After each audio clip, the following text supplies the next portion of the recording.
Bienvenida, bienvenido a esta inmersión profunda. Hoy nos sumergimos en un conjunto de reflexiones sobre algo muy humano, ¿no? Nuestras reacciones, nuestros sentimientos y ese instante clave antes de actuar. Exacto. Tenemos material de La pausa mágica, sentimientos y opciones, y también de sabiduría para la vida, el amor y el liderazgo. Fuentes muy interesantes, la verdad. Y nuestra misión hoy, pues, es desentrañar cómo algo tan simple como una pausa, una pequeña pausa, puede llegar a reconfigurar nuestras decisiones y, bueno, al final, el guión de nuestra vida. ¿Sí? Empezamos con una pregunta que aparece bastante en estas fuentes, casi como un mantra. ¿Cuál es la buena nueva? Y también con una observación muy directa sobre la reputación. Precisamente, esa frase que se atribuye a Henry Ford, no puedes construir una reputación sobre lo que vas a hacer, pone el foco clarísimamente en la acción. En lo que haces, no en lo que dices que harás. Exacto. Pero el material que manejamos hoy nos invita a ir un poquito más allá. No solo se trata de qué hacemos, sino del cómo y, quizá más importante, del por qué. O sea, ¿qué impulsa de verdad esas acciones? Nos piden mirar bajo la superficie. ¿De acuerdo? Pues exploremos esa superficie. A veces sentimos cosas muy fuertes, rabia, una tristeza muy honda, miedo, pero una de las ideas más potentes que recogen las fuentes, por muy intensas que sean, no siempre reflejan fielmente nuestra realidad del momento. ¿Cómo puede ser eso? Se ilustra con una historia familiar, la de una tatarabuela que vivió tiempos de mucha necesidad, ¿sabes? Y cuya ansiedad por la comida, pues, se quedó como grabada. Ya. Un miedo irracional a que te quiten el bocadillo en el patio. Entiendo. El sentimiento es real, te da miedo, pero su raíz quizá no está en el patio, ¿no? Ahí conecta muy bien una perspectiva filosófica que citan las fuentes, la de Nietzsche. Él sugería que muchos de nuestros sentimientos no son tan originales como podríamos pensar. ¿Ah, sí? Sí, los llamaba algo así como nietos de un juicio. O sea, herederos de valoraciones, de ideas sobre lo bueno y lo malo, lo seguro y lo peligroso, que hemos ido absorbiendo de la familia, de la cultura. Claro. Y confiar a ciegas en ellos, según esta visión, pues sería como obedecer más a los abuelos o tatarabuelos que a nuestra propia capacidad de razonar sobre el aquí y el ahora. Entiendo la idea y la verdad es que es potente, pero ¿no corremos el riesgo de invalidar lo que sentimos? Quiero decir, si mi miedo viene de mi tatarabuela, ¿significa que no es importante? ¿Cómo distinguimos un eco del pasado de una señal de alerta real en el presente? Esa es una pregunta clave, claro. Y es un matiz importante. No se trata de invalidar el sentimiento en sí. El sentimiento siempre es real como experiencia.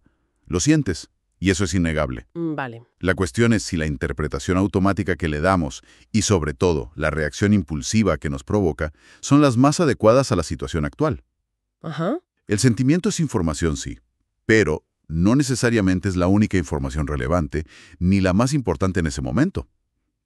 Dudar del impulso inicial no es dudar de que sientes algo, sino cuestionar si esa reacción automática es la respuesta más inteligente o útil ahora mismo. Es como esa metáfora que usabas antes de la ropa heredada. Exacto. Tiene una historia, forma parte de ti, pero igual, pues hoy no te sirve o no es para esta ocasión. Justo. Y actuar sin pensar, impulsivamente, sería como ponerte esa ropa sin mirar siquiera si encaja con el día que hace o a dónde vas. Vale, ahora queda más claro. Si nuestros sentimientos pueden ser ecos o ropa heredada que a veces no nos sienta bien, necesitamos una forma de probarnos la ropa antes de salir a la calle, por así decirlo. Y aquí es donde el material introduce ese concepto central. La pausa. La llaman, de hecho, la pausa mágica. Suena muy bien, pero ¿en qué consiste realmente? ¿Cómo funciona? Pues Las fuentes usan ejemplos muy gráficos, muy del día a día. Imagina que alguien, un niño o quien sea, te tira esa torre de Lego que te ha costado horas construir. sí. El instinto primario, la reacción casi animal, es explotar, gritar, quizá empujar. Bueno, la pausa es ese momento deliberado, consciente, que insertamos entre el suceso, la torre destruida, y nuestra respuesta. Ese pequeño hueco. Eso es. ¿Y cómo se crea ese hueco, ese espacio? Pues con técnicas que pueden parecer sorprendentemente sencillas, como salir físicamente de la habitación, irte a otro sitio. ¿O contar hasta 10? o hasta 100, como dicen, si la cosa está muy caliente. O cerrar los ojos y hacer 3 respiraciones profundas, bien hondas, o simplemente aplazar la respuesta verbal para más tarde. Mira, ahora no puedo hablar de esto, mañana te digo algo. Exacto. Son como anclas para evitar que la emoción te arrastre sin control. Robert Greene, a quien mencionan las fuentes, lo ve como un entrenamiento de la resistencia mental. ¿Un músculo que se entrena? Algo así. Cada vez que resistimos esa reacción inmediata, esa explosión, no solo evitamos un posible error o una palabra de la que arrepentirnos, también fortalecemos un músculo mental, el de la elección consciente. Me gusta esa idea. El consejo práctico es muy directo. Da un paso atrás, literal o figurado.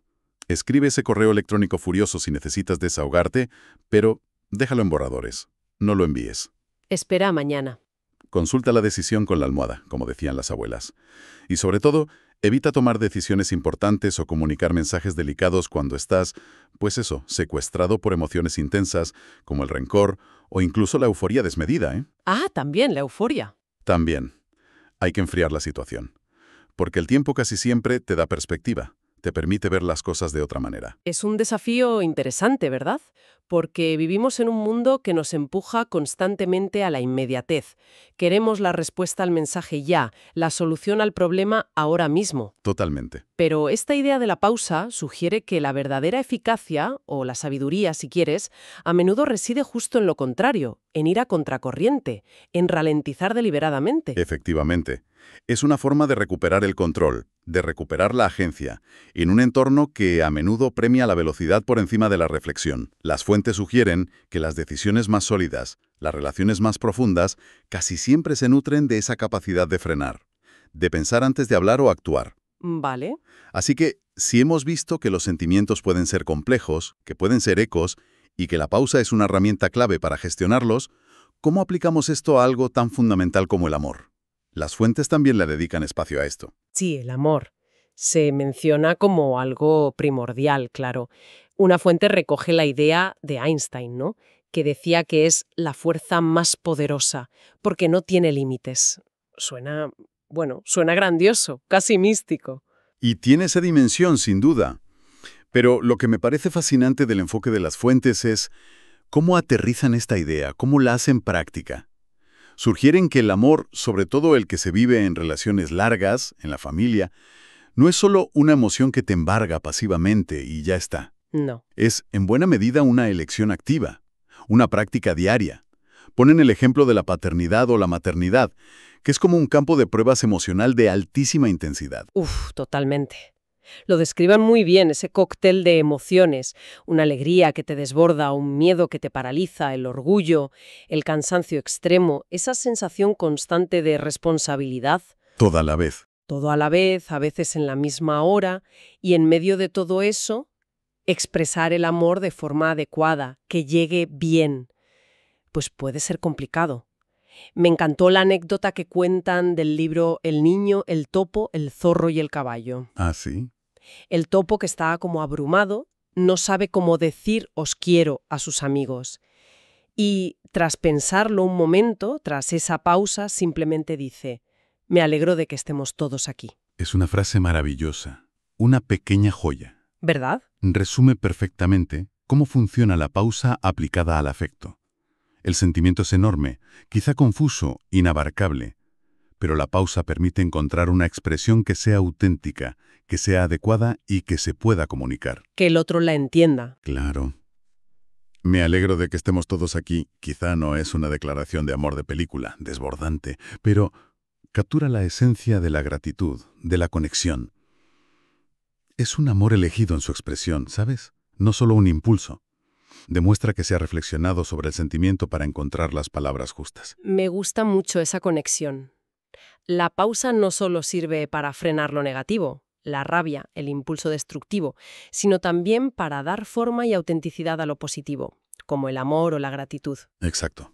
Y esta idea de elegir cómo actuamos y cómo nos expresamos nos lleva a otra metáfora muy potente que usan las fuentes, la de escribir nuestra propia historia vital. Citan a Truman Capote, con esa visión un poco melancólica, ¿no?, de la vida como una obra en 3 actos, donde el último, la vejez, suele estar mal escrito. Acto 1, infancia. Acto 2, madurez. Acto 3, vejez. Es una imagen que da que pensar, sí. Pero el contrapunto crucial que aportan las fuentes es que ese tercer acto no está predestinado a ser un desastre o a estar mal escrito. Ah, vale. La calidad de ese acto final depende directamente de lo que ensayamos y practicamos en los actos previos, en nuestra juventud, en nuestra madurez. O sea, lo que hacemos ahora. Claro. Si nos pasamos la vida reaccionando con los mismos patrones automáticos, el enfado fácil, la decisión impulsiva, evitar siempre los problemas, pues es muy probable que esos patrones se cristalicen y acaben definiendo nuestro final. Será, como dice una fuente, un acto desordenado. Pero si introducimos la pausa, si practicamos esa elección consciente de la respuesta, ¿entonces podemos cambiar el guión? ¿Reescribirlo sobre la marcha? Esa es la promesa, sí. No se trata de borrar el pasado, eso es imposible, ni de aspirar a ser perfectos, que tampoco, sino de introducir un elemento de conciencia en el presente que permita que la historia evolucione. Vale. Aprender a usar la pausa ahora es como aprender a usar mejor la pluma para escribir los siguientes capítulos. Cada vez que elegimos una respuesta reflexiva, en lugar de una reacción automática, estamos añadiendo una pincelada un poco más cuidada a ese lienzo vital. Qué bonito. El objetivo es que el final sea hermoso. No perfecto, pero sí hermoso en su coherencia, en su significado. En lugar de ser un reflejo caótico de impulsos que nunca aprendimos a gestionar. Es una construcción activa, día a día. Y esta idea de la autogestión, de la pausa como herramienta para escribir una buena historia personal, conecta directamente con el concepto de liderazgo, que también se explora en el material. Y lo interesante es que no lo limitan a los roles típicos de poder, ¿verdad? El jefe, el político. Para nada. Las fuentes amplían mucho la noción de liderazgo. Citan a Bill Owens, que decía que liderar es guiar a otros al éxito, asegurarse de que hagan bien su trabajo, algo muy orientado a resultados. Sí. Pero argumentan que el liderazgo empieza mucho antes, incluso en la infancia, en cómo interactuamos con los demás en el patio del colegio, en casa. El liderazgo fundamental es el autoliderazgo. ¿Quieres decir que para poder guiar a otros, primero tienes que saber guiarte a ti misma? Exactamente. La forma en que gestionamos nuestra propia frustración, nuestro entusiasmo, nuestros errores, es el modelo más potente que ofrecemos a los demás. Seamos padres, jefes, amigos o compañeros de equipo. Es el ejemplo. Es el ejemplo. Si alguien reacciona siempre gritando cuando algo no sale bien, eso es lo que enseña, implícitamente, sobre cómo afrontar la dificultad, aunque luego dé discursos sobre la calma. Ya. Si en cambio esa persona practica la pausa, analiza la situación, comunica con calma, busca soluciones, pues está modelando una forma de liderazgo basada en la autogestión, en la elección consciente. Entonces, dominar la pausa no es solo para nuestro bienestar individual, para sentirnos mejor nosotros, sino que tiene un impacto directo en nuestro entorno. Nos convierte en referentes. Te convierten en referentes y no por ausencia de errores o de emociones difíciles, ¿eh? Nadie es perfecto. Sino por su capacidad demostrada de transformar esos sentimientos, esas dificultades, en elecciones constructivas. Qué interesante. Ese es un liderazgo silencioso quizá, pero profundamente influyente. La habilidad de pausar y elegir es, en sí misma, una forma muy poderosa de guiar con el ejemplo. Y para que todo esto no se quede solo en ideas, en teoría, las fuentes recopilan también pequeñas píldoras de sabiduría práctica. Consejos muy concretos. Me llamó la atención una muy cervantina. Sé breve. Ah, sí. Sé breve en tus razonamientos, que ninguno es gustoso si es largo. Un consejo de oro. Totalmente. Y aplicable a casi cualquier comunicación. En momentos de tensión, sobre todo, tendemos a la verborrea, ¿no? A repetir argumentos, a dar vueltas. Sí, a enredarnos. Exacto. Ser conciso, ir al grano con claridad y luego, saber callar. Suele ser mucho más impactante y respetuoso. Menos es más, incluso cuando expresamos enfado o desacuerdo. Otra píldora viene de un proverbio irlandés. Una buena risa y un largo sueño son las dos mejores curas para todo. Parece casi, no sé, demasiado simple. Simple en apariencia, pero con una sabiduría profunda detrás. Piénsalo.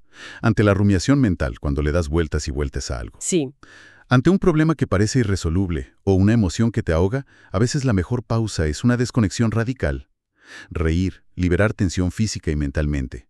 Y dormir, permitir que el cerebro procese, descanse, se resetee. Mm, A menudo al despertar la perspectiva ha cambiado, la carga emocional ha disminuido o de repente vemos caminos que antes estaban ocultos por la propia tensión. Son herramientas básicas de resiliencia que a menudo subestimamos. bastante. Exacto. Destierra esa tiranía del tengo que ser perfecto cada día, tengo que hacerlo todo bien siempre. El enfoque es mucho más amable y sobre todo más sostenible. Céntrate en hoy. Solo hoy. Intenta tener un buen día, aplicando conscientemente la pausa donde puedas, eligiendo tus respuestas con un poco más de calma, siendo un poco más considerado contigo y con los demás.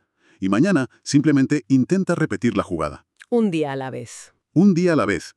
Es la acumulación de esos pequeños esfuerzos diarios, de esas pausas conscientes aquí y allá, lo que gradualmente va tejiendo una vida más plena, más significativa, más satisfactoria.